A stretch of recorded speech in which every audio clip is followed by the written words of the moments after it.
राधानगरीत one विभागाची धडक कारवाई, खैर लाकडासह बोलेरो जप्त। राधानगरी वनक्षेत्रात अवैधरित्या खैर लाकडाची वाहतूक करणाऱ्या वाहनावर प्रादेशिक वन विभागाने धडक कारवाई करत बोलेरो पिकअप वाहनासह 2,64,215 रुपयांचा मुद्देमाल जप्त करण्यात आला आहे। या प्रकरणी वाहन चालकाविरुद्ध भारतीय वन अधिनियमांतर्गत गुन्हा दाखल करण्यात आलाय।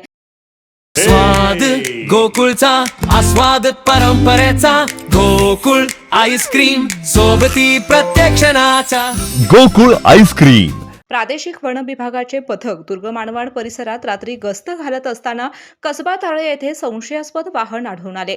तपासणी दरम्यान Mahindra Bolero pickup MH07 P3680 या वाहनामध्ये अवैधरित्या साठवून ठेवलेले खैर प्रजातीचे मौल्यवान लाकूड आढळले। वन विभागाने तात्काळ वाहन ताब्यात घेत कारवाई केली।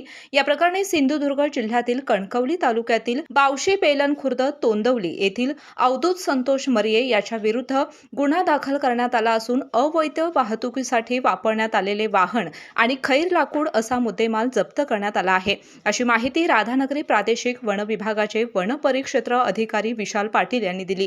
काल दिनांक 21 जून 2026 रात्री राधानगरी वन परिक्षेत्रात राधानगरीचे वनाधिकारी गस्ती करत असताना एक गुप्त बातमी मिळाली की राधानगरी परिक्षेत्रातील कसबा तारळे येथील दुर्ग मानवड फाट्यावर एक MH07 अशा क्रमांकाची एक वाहन संशयास्पदरित्या त्या ठिकाणी लावलेले आहे आणि त्याची आपण तपासणी केली असता त्या गाडीमध्ये खैर या प्रजातीचे लाकूड दिसून आले।